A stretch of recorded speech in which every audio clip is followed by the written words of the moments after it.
Bom dia, boa tarde, boa noite. Você é aluno que vai fazer o Enem agora no próximo final de semana, dia 9.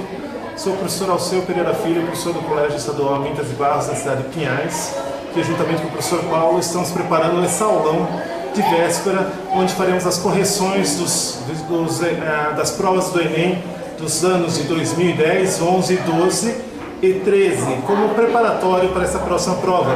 Como vocês sabem, eles seguem uma sequência, existem alguns fatores que permanecem nessas provas e é baseado nisso que nós vamos estar trabalhando, ok? Será aproximadamente uma hora e meia de vídeo que vai estar disponível para vocês acessarem quantas vezes precisarem. Dúvidas, questões, ao final dessa apresentação vamos deixar na tela um e-mail para contato. Qualquer dúvida, entre em contato. Muito obrigado. Como vocês podem ver, nós temos aqui a prova do Enem de 2010. Nós vamos começar por ela, mas antes de iniciarmos efetivamente a correção da prova e trabalhar o que foi pedido nessa prova, tem algumas coisas que nós precisamos ver com relação à prova do Enem. Por exemplo, vocês sabiam, estudantes do estado do Paraná, que vocês têm uma pequena desvantagem com relação aos outros estados no que se refere ao Enem? Vocês sabiam? Por quê? O Enem é uma prova baseada em habilidades e competências. No nosso estado, nós ainda trabalhamos por disciplinas. Habilidades e competências significa que, ao invés de você estudar somente o inglês, somente a geografia, somente a história, você trabalha todas elas interligadas. Então, em uma questão de inglês, às vezes o mais importante nem é o inglês, é o ter conhecimento de mundo, é o ter conhecimento de geografia, ter conhecimento de história. É isso que vai fazer com que você acerte aquela questão ou não, e não o fato de você saber todo o vocabulário em inglês. Às vezes você entendendo uma ou duas palavras do vocabulário em inglês, você consegue matar uma questão simplesmente porque ela não é uma questão somente de inglês, ela é uma questão múltipla. Ela vai trabalhar todas as suas habilidades, compreensão e as suas competências. Como que você vai trabalhar essas conexões dentro de uma questão, ok? Vamos ver o primeiro exemplo aqui. Passando para a próxima página, nós já temos aqui a primeira questão do Enem de 2010. Um texto bem simples. Imaginem que o Enem é uma questão que ele vai trabalhar muito o que está acontecendo naquele momento. Se vocês perceberem aqui, eu não consigo ver, vamos ver se a gente consegue aqui. A prova do Enem sendo em novembro, deixa eu tentar ver se eu consigo aqui, a data em que ele foi acessado. Acesso em 21 de julho, ou seja, quanto tempo teve aqui até a prova? A prova em novembro, julho? A prova está pronta há 5 meses mais ou menos. Não esperem muitas novidades em questão principalmente de língua inglesa. É claro que algumas questões eles podem variar, mas em questão de língua inglesa não espere nada de 1 mês, não espere que eles vão falar da eleição, porque eles não vão falar da eleição. É muito recente isso, a prova já estava pronta há um bom tempo. Aqui eles estão falando da morte do PC.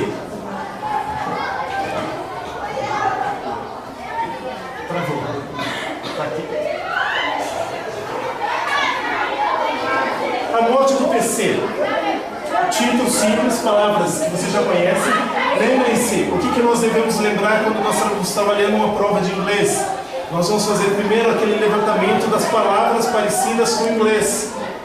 Os seus professores, desde o 6º ano, eles vão dando ênfase para vocês nas palavras que são parecidas com o inglês, mas não são. Lembra do push, da porta, que na verdade significa empurre?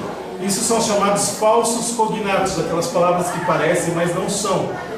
Lembre-se, nós temos que trabalhar aqui os verdadeiros cognatos. Os meus alunos lembram que nós já conversamos que a língua inglesa chega a ter 40% a 50% de palavras de origem latina, juntamente com exatamente da mesma maneira que o português. Se nós pegarmos aqui qualquer texto desse aqui, eles vão estar trabalhando textos onde tem muitas palavras em latim. Nós não vamos dar o zoom direto aqui no texto, porque vai ficar muito grande, vai ficar muito complicado essa parte. Vamos entender um pouquinho o texto aqui e vamos passar direto para a questão, porque é isso que você faz na prova. Você vai dar uma olhada no texto, você não vai precisar ler o texto totalmente agora, e você vai passar para as questões que o texto está pedindo. Tá? Fazendo um zoom aqui nas questões, vocês vão ver que ele está pedindo assim, ó. Ao optar por ler a reportagem completa sobre o assunto enunciado, outra característica do Enem, as questões, 99% delas são em português, por mais que o texto lá em cima seja em inglês. Ao optar por ler a reportagem completa sobre o assunto enunciado, tem-se acesso a duas palavras que Bill Gates não quer que o eleitor conheça. Aqui nós já sabemos o que procurar no texto. O que ele está dizendo? Ele já deu uma deixa para a gente aqui. Ele deu a deixa aqui de Bill Gates. Vocês lembram quem que é Bill Gates, fundador da Microsoft, na garagenzinha da década de 80, né? O sistema Windows que nós usamos hoje em 90% dos computadores foi criado por Bill Gates, um dos homens mais ricos do mundo também, né? E ele não quer que o leitor conheça duas palavrinhas. Quais palavras são essas? Aí ele começa a dar as opções para você aqui. Os responsáveis pela divulgação dessa informação na internet. Vamos procurar o texto depois.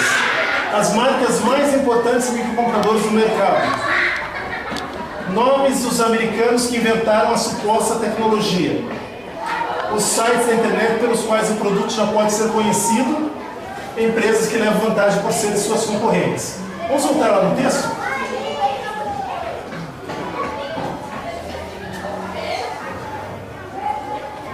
O texto nos fala aqui. The days of paying for costly software upgrades are numbered. Days, todos conhecem essa palavra. Paying, pagamento. Costly, cost, custo, costly, custoso, caro. Software, palavra universal, parecida com o português. Are numbered. Ótimo, mas eu não vou ficar lendo o texto palavra por palavra, porque nós temos um objetivo aqui. Qual palavra que nós temos que procurar? Bill Gates. Opa, cadê o Bill Gates daqui? O PC. Embaixo. The two words Bill Gates don't want to hear. Opa, achei já aqui, ó. Free report from the Monday Full College.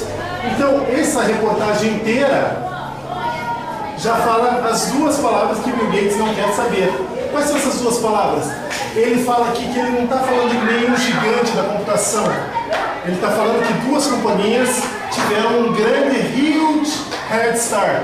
Head de cabeça, start início. Get their names in the free report from the Monday Full College. The two words. Então o que ele está dizendo? Ele está dando o nome de duas empresas que já estão na vantagem. Ele fala aqui, ó, duas companhias. Vá achar seus nomes nessa reportagem, as duas palavras que o Bill Gates não quer ouvir. Então, qual que é a resposta nossa? Eu preciso ler o texto inteiro para entender? Não, já está aqui. Ele dizendo que as duas palavras são os nomes das empresas. Se nós voltarmos aqui à questão, né? Descendo aqui um pouquinho, tem alguma questão aqui que fala que são os dois nomes das empresas que tiveram um start, um head start, levam vantagens. Responsáveis pela divulgação? Não. Marcas mais importantes que computadores? Não. Nome dos americanos que inventaram? Não. Sites de internet? Não. O que ele tem lá é o nome das duas empresas que levam vantagem por serem suas concorrentes. Essa é a resposta, esse é o gabarito dessa questão. Simples, fácil, direto. Por quê? Interpretação de texto, procurar a palavra-chave dentro do texto. Precisou muito conhecimento de inglês? Não. Outra questão recorrente do Enem. Vamos para a questão número 2 aqui. Para a maioria de vocês, eu creio que vocês já conhecem, se vocês prestarem essa atenção na letra, ou mesmo no nome que tem aqui embaixo, Coldplay. Com a banda Viva la Vida, uma música dessa banda. Nada mais é do que uma poesia que foi musicada. Sabendo que é uma letra de música, nós viemos aqui para a questão. O que a questão 92 aqui da prova está me pedindo? Letras e músicas abordam temas que, de certa forma, podem ser reforçados pela repetição de trechos ou palavras. O fragmento da canção Viva la Vida, por exemplo, permite conhecer o relato de alguém que... Então, estamos dizendo, vai procurar lá no texto O que essa pessoa quer dizer com essa música?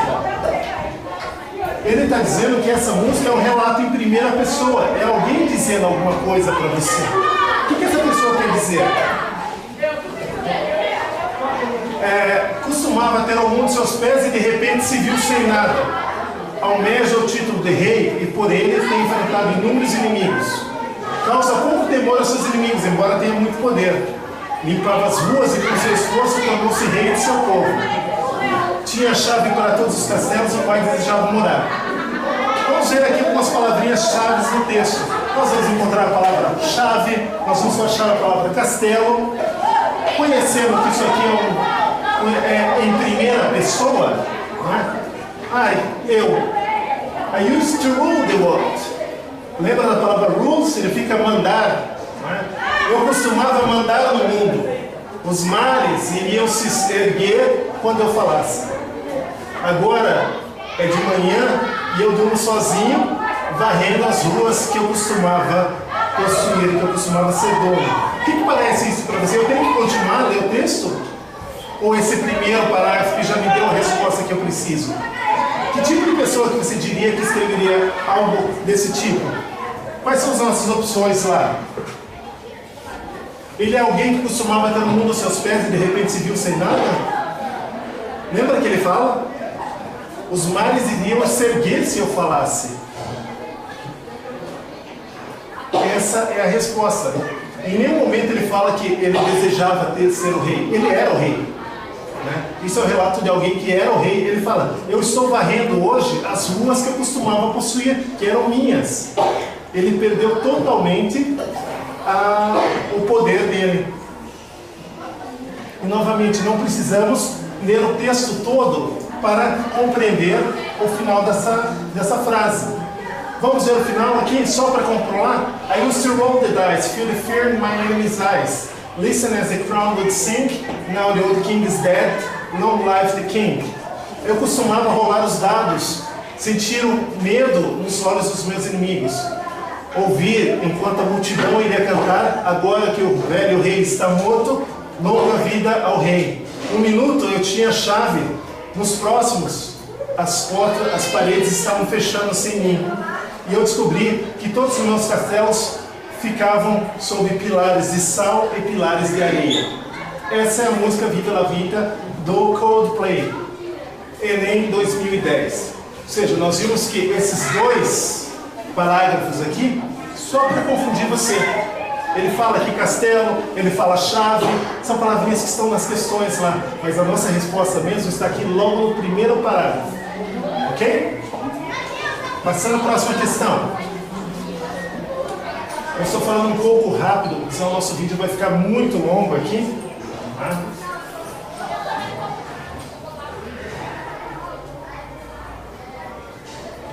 Novamente, um texto pequeno, retirado de uma revista Speak Up. Para quem não conhece, a Speak Up é uma revista especializada no ensino de língua inglesa. Para pessoas que estão estudando inglês, a revista que alguns textos dela são em português, mas ela é voltada especificamente para alunos. Ok? The Weatherman. Weather, eu já sei o que é weather. O que é weather? Tempo, temperatura. Man, homem. Então, o homem do tempo. O que eles quiserem dizer com isso? Eles estão falando sobre previsão do tempo? Não sei, vamos ver.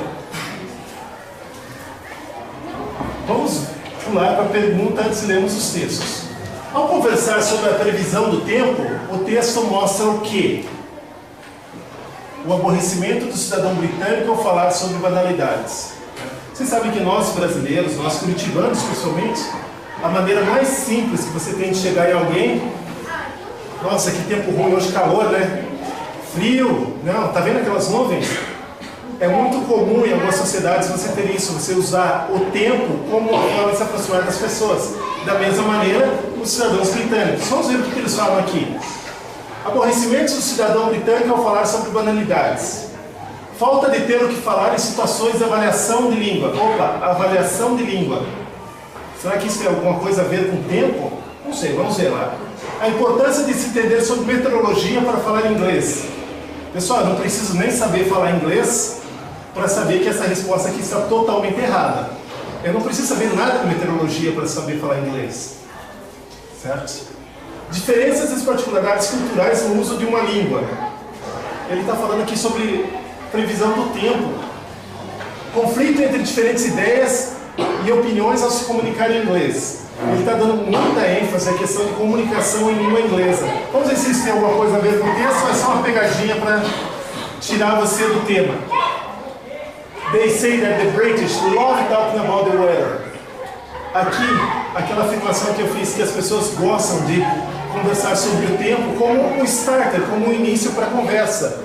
Eu estou aqui, não conheço alguém, ou cheguei numa festa, normalmente a maneira mais fácil de se aproximar com a pessoa é falando do tempo. Da mesma maneira, os britânicos, eles adoram conversar sobre o tempo.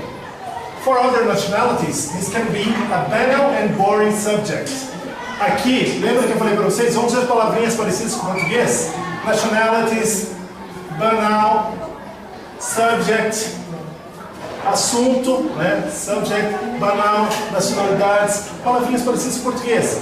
Of conversation, subject of conversation. Sujeito de conversação, nesse caso aqui é assunto de conversa. Ou seja, para os britânicos é normal, para outros povos talvez não. Something that people talk about when they have nothing else to say to each other.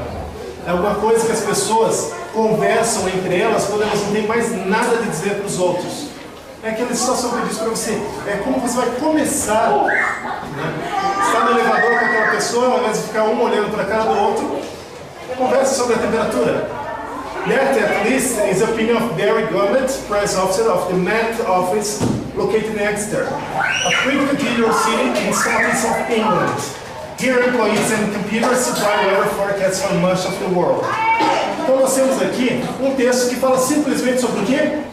Tempo. E ele fala como os britânicos gostam de falar de tempo. Ele está comparando os britânicos com outras nacionalidades, que para eles é normal, para nós, para outros povos talvez não sejam tantos. Algum momento aqui ele fala com questão de língua inglesa, em questão de língua? Não. Só nesse fato dele não falar na questão de língua aqui, nós já eliminamos quantas questões lá? Vamos ver. Falta de ter falado de situações de avaliação de língua. Em nenhum momento ele fala de avaliação de língua. Então a B é eliminada. Importância de entender metodologia para falar inglês. Em nenhum momento ele fala de língua. Diferenças e particularidades culturais no uso de uma língua. Ele está falando diferenças e particularidades? Vamos ver. Aborrecimento do cidadão britânico ao falar de banalidades. Pelo contrário, ele diz que o cidadão britânico ama isso. Alguns outros povos talvez não. Temos aqui entre o D e o E. Conflito de diferentes ideias e opiniões ao se comunicar em inglês. Novamente, se comunicar em inglês. Em nenhum momento do texto ele fala se comunicar em inglês. Então, a resposta, diferenças e particularidades culturais no uso de uma língua. Como é uma particularidade cultural?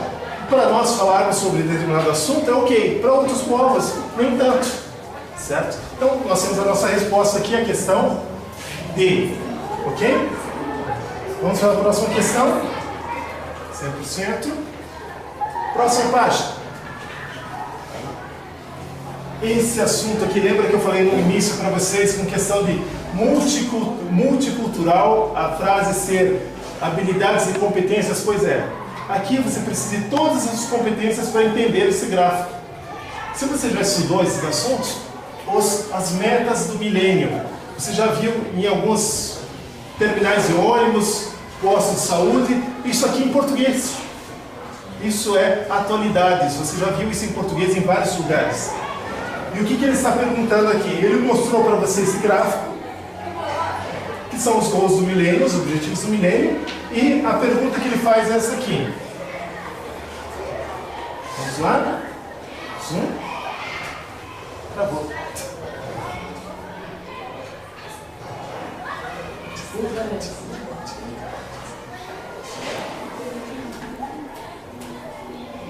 Cortamos essa parte do... Ok. Continuamos aqui. Definidos pelos países membros da Organização das Nações Unidas, lembra da ONU? E por organizações internacionais, as metas do desenvolvimento do milênio envolvem 8 objetivos a serem alcançados até 2015, ano que vem. Continua e envolve isso aqui. Se vocês lembram, o Brasil conseguiu atingir algumas delas. Apesar da diversidade cultural, esses objetivos mostrados na imagem são comuns ao mundo todo, sendo 2 deles. Ou seja, multicultural, comum ao mundo todo. Em nenhum momento ele está falando para você ver inglês aqui. Ele está falando aqui sobre o quê? Sociologia, geografia, história, certo? E ele está perguntando aqui, ele quer saber 2 desses aqui. Vamos subir um pouquinho e vemos quais são. Novamente, os goals do milênio, os objetivos do milênio. Precisamos saber inglês para entender esses símbolos, são símbolos universais. Né? Um prato de comida. Sobre o que ele pode estar falando? Vamos ver aqui.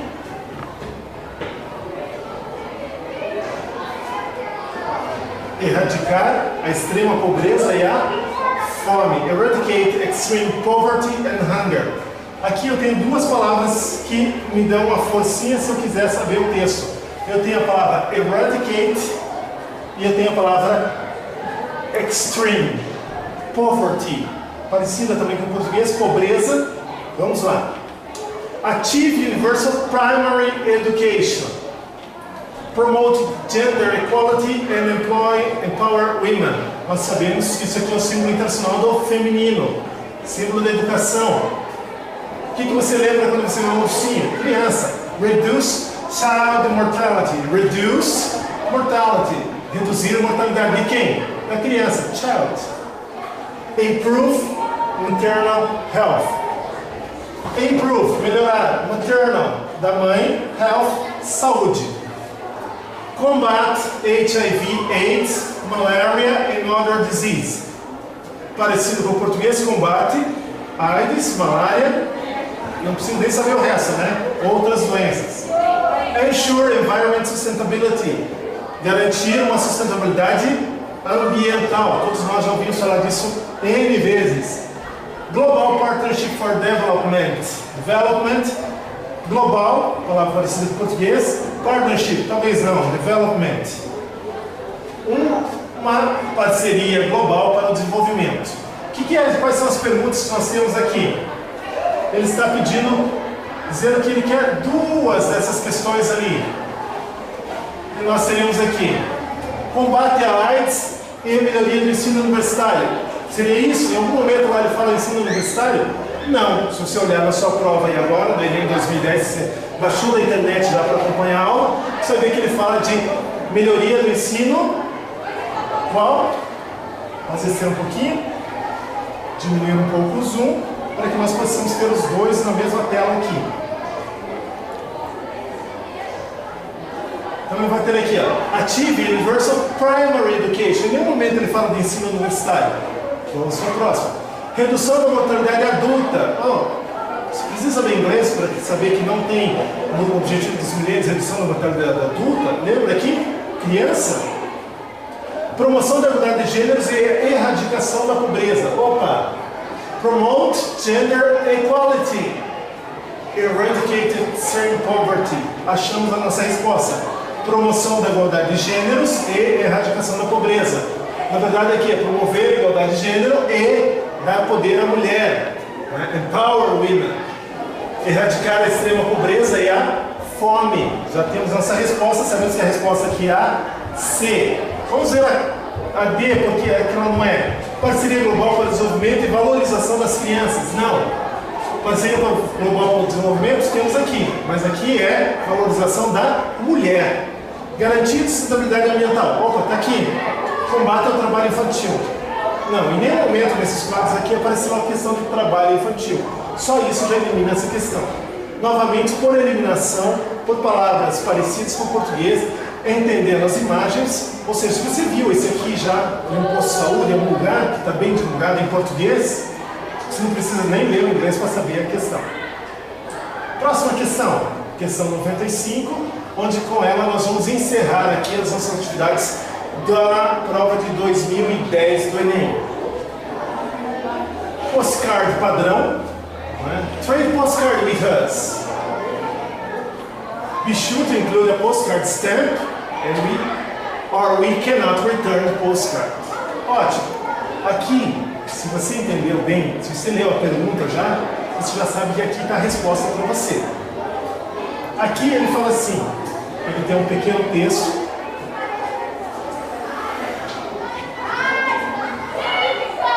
Send us a postcard in an envelope with your name, your address, a postcard stamp, and what you would like to know about the Andrew project, or questions you have about Antarctica, and we'll send you a postcard from the ice.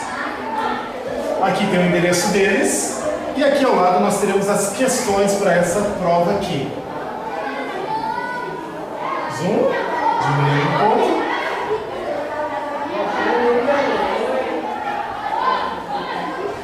Os cartões postais costumam ser utilizados por viajantes que desejam enviar notícias a lugares que visitam, a parentes e amigos. Publicado no site do projeto Andrew, o texto em formato de carta postal tem o propósito de... Qual é o propósito desse texto?